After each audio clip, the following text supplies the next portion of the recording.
everyone, and welcome to an exciting episode of Salon Once. I'm here with Samuel. Hey everyone. This week we have an exciting show with cool animals, interesting places, and our weekly Palabra de la Semana. So let's get started.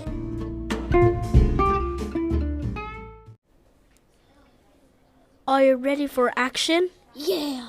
Are you ready for suspense? Yeah. Then let's head over to Ava and Penny for an exciting reading segment.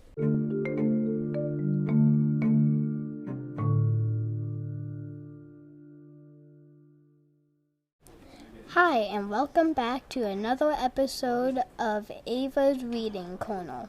Today, I'm just reading a story that I wrote. And with me today, I have Penny. Hi, I'm Penny. Let's get started. The title of my book is called The Sea. Chapter 1, The Fishes.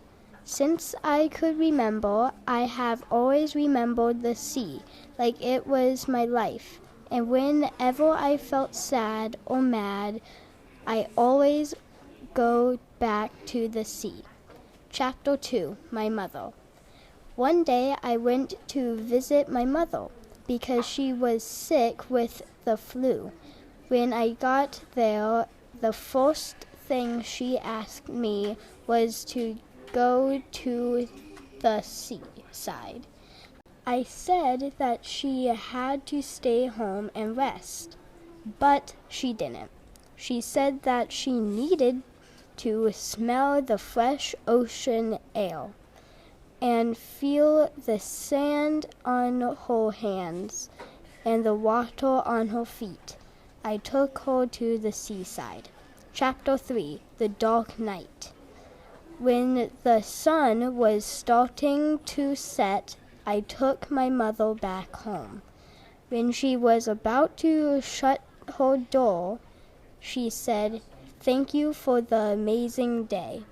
Then she shut her door before I could say, "You're welcome." Chapter 4, The Monster in the Dark. I was walking home along the seaside when I heard a loud boom and thump.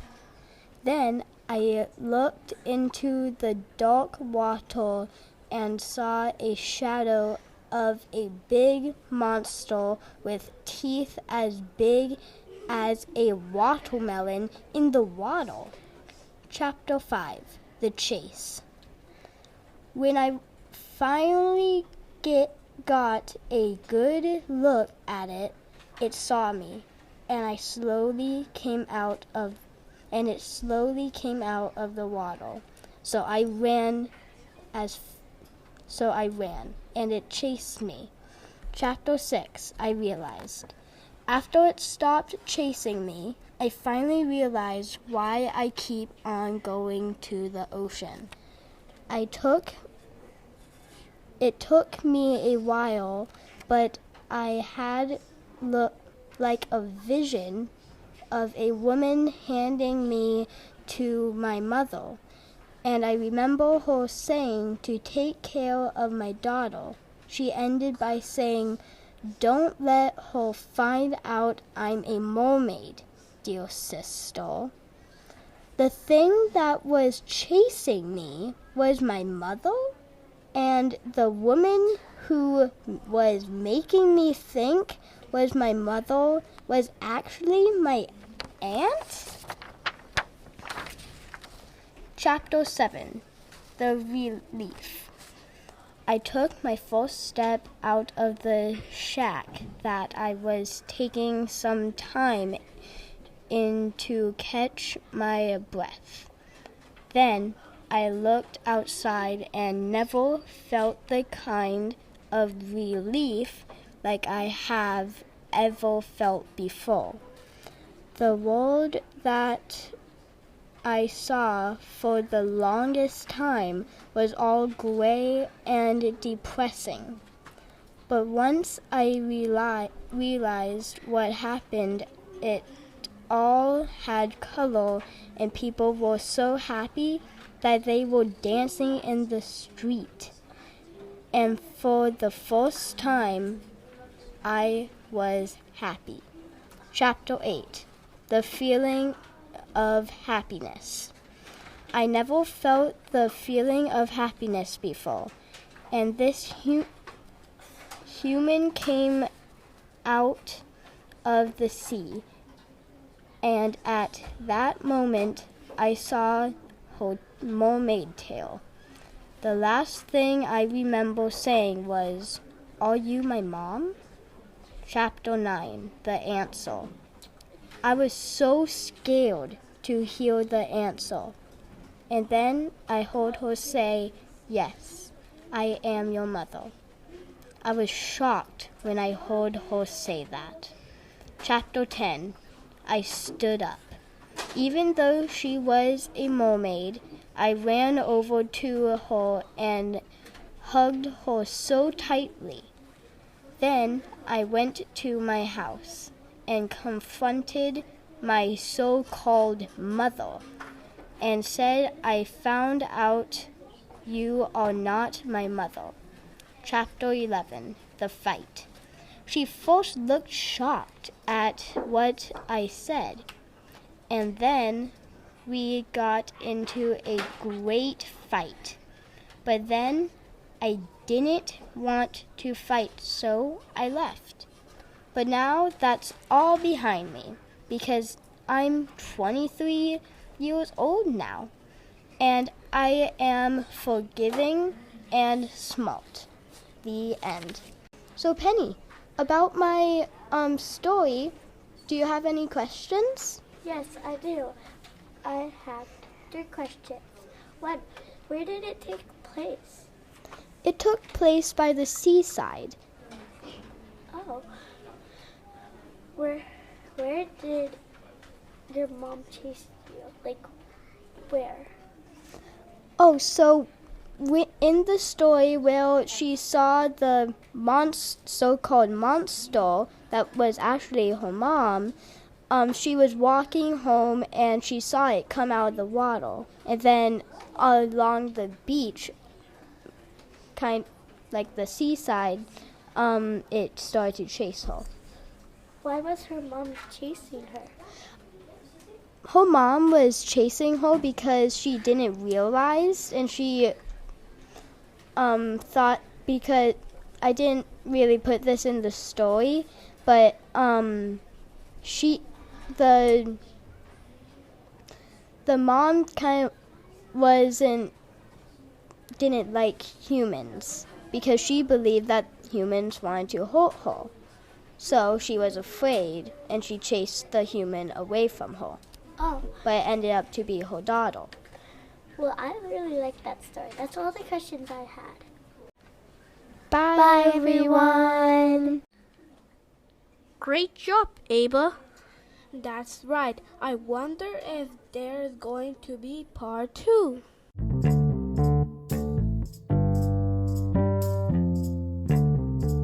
What are you looking for, Samuel? I'm looking for my pet frog, Gustavo. I can't find him anywhere. Oh no, perhaps he's behind the bookshelves.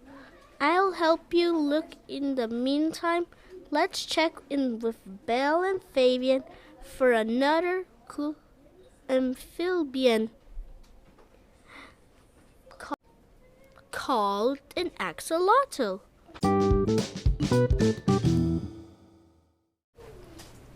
Hola and welcome to another episode of Salon Once. I'm Belle and I'm here with Fabian.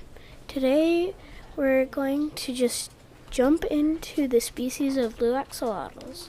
So Fabian, what do you think about blue axolotls? I think they are rare. Correct, but what if I told you that blue axolotls weren't blue? That's impossible though. You might think so, but it's actually not. Here's a fact that I learned. Okay. These axolotls are called melanoid axolotls, which are actually black or very dark brown, but under certain lighting can oftentimes have a gray or blue appearance. It's important to note that these axolotls are actually black, and it is merely a trick of the light that makes them appear blue. Wow, that's interesting. I wonder how that happens. I thought they were just blue. Yeah, it is interesting. It is. Speaking of interesting, let's learn some more facts about axolotls. Sure. Did you know that axolotls have the amazing ability to regrow entire limbs repeatedly, meaning more than once? They experience no scarring and can even regrow injuries as grievous as a crushed spinal cord. Unlike most frogs and salamanders, which move to land as adults, the axolotl lives its whole life underwater, retaining many of its juvenile traits. I didn't know that. Do you want to hear another fact about axolotls? Okay, what's your fact? An axolotl can travel at speed of 10 miles per hour. Pretty fast for swimming, I'm not gonna lie. Wow, that's really fast. Yep. But let's keep going. So do you have any more facts about blue axolotls, since it's a radio show and some people don't even know what an axolotl is? Can you describe it, what they look like? Yes, I do. Did you know that axolotls are a type of salamander? Also, yeah, they are very unique creatures. So they're kind of like babies in a way. Their heads are too big for their body. They also have these things on their head. It helps babies to breathe. Adults have gills, but they also rely on those things on their head. Whoa, I didn't know that. Nice description too. Thanks. Do you know a fact? Well, axolotls look like babies for their entire lives. I never knew that. Well, here's another fact. You can only find them in a lake, Xochimilco. There are only 50 to 1,000 axolotls left. Wow, I didn't know that. I thought they were more popular than that. Isn't Xochimilco in Mexico? Yep, you know your geography. Also, axolotls are very rare, like you said at the start. Wow, anything else? Yes, axolotls vary in color from brown to pink to green. Wow, I didn't know that there were that many different colors of axolotls altogether. Yeah, I saw a video at home and there are that many colors in there. Cool, I did too. There are many different colors of axolotls. I know. I wish I could see an axolotl in real life. They are so cute. I wish I can have a pet axolotl. Same, but I think it's hard to find them. Yep, I think you can only find those types of stores maybe kind of far away, but anyways, I think we should start wrapping up. Same, honestly. Bye! Did you find him? No, I look everywhere and... well, almost everywhere.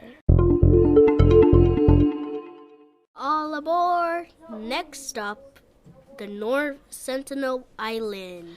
Wow, that is really far. I hope you packed your bathing suit. Hola, and welcome back to another segment of Around the World on the greatest and best podcast out there, Salon Once. I'm Penny, and I'm here with Imogen. What do you say we get started? Yes, but what segment is this? Don't be silly, it's Around the World. Yes, and I'm pretty sure we are learning about the Sentinelese tribe. You're right. So now let's actually get started. Okay, so the first question is, what do they eat? Well, they eat mud crabs, molluscan shells that they fish with their hands. Ew, I would never fish with my hands. Well, Penny, they have never been exposed to anything we would use normally. Like what things, Imogen? Like a pencil or even candy. Anything you use daily. They don't even know. Like humans. Can the humans? A table? How do they live? Well, they live by their own style, and that's why we don't want to disturb them, because they don't know us and don't trust us. Great conversation. But we need to get back to the topic. You're right. Thanks for reminding me. You're welcome. So what's the next question? Oh, it's where they live. Oh, that easy. They live in the North Sentinelese Island in the Indian Ocean. Wow, I've never been there, but it sounds so cool. Well, yes, but no. What do you mean, Penny? Well, Imogen, I mean, they have a wish for us. What kind of wish? Well, a wish for us, which is to remain uncontacted. That is basically what respect means to them. Oh, well, that's great. We live pretty far away. Yes, but what's the next question? Oh, I think it's what they sleep on. Oh, well, they sleep on the ground. I could never sleep on the ground. True, Imogen. Okay, the next question is, what's the closest country city next to there? Oh, it's Norma, Burma. Cool, Myanmar, Burma. I'm sorry, Imogen, but we have to start wrapping this fun up. Oh, but I want to hear more. Well, maybe you can go to a different episode and watch another around the world. You're right, there's probably more to learn about. Yes, but of course, tune in next time for another around the world. Bye! What an interesting tribe. I agree, but also quite dangerous. Best we stay away for now. Hui!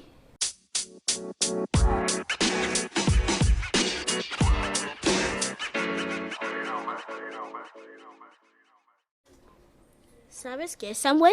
¿Qué pasó, amigo? Aprender cómo saludar a alguien en japonés. A ver. Ohayou gozaimasu. ¡Wow! Por cierto, vamos con Jennifer y Gerzon para aprender más sobre la palabra saludar. Hola amigos, bienvenidos a otro divertido segmento Palabra de la Semana. Soy Jennifer. Hoy soy Gerzon. Hoy estamos emocionados de compartir con ustedes una palabra muy especial. Así es, y la palabra de la semana es saludar. Saludarla, escucharon bien, saludar. ¿Sabes qué significa saludar, Gerzon?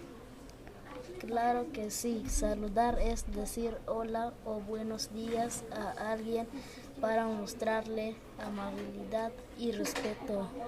Exactamente. ¿Y tú has saludado a alguien hoy, Gerzon? Sí, esta mañana saludé a mi vecino cuando salía a pasear a su perro. Fue muy agradable.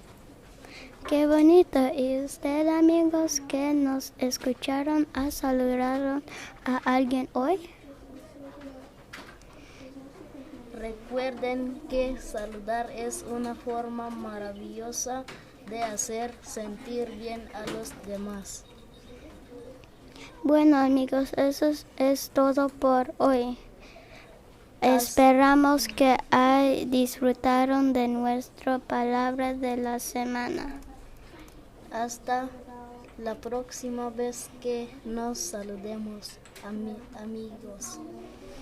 Adiós. Adiós.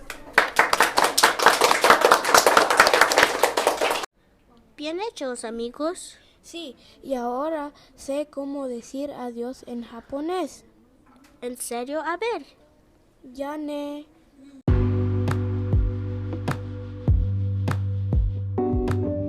Well, that pretty much wraps up the show for this week, Samuel. What was your favorite part?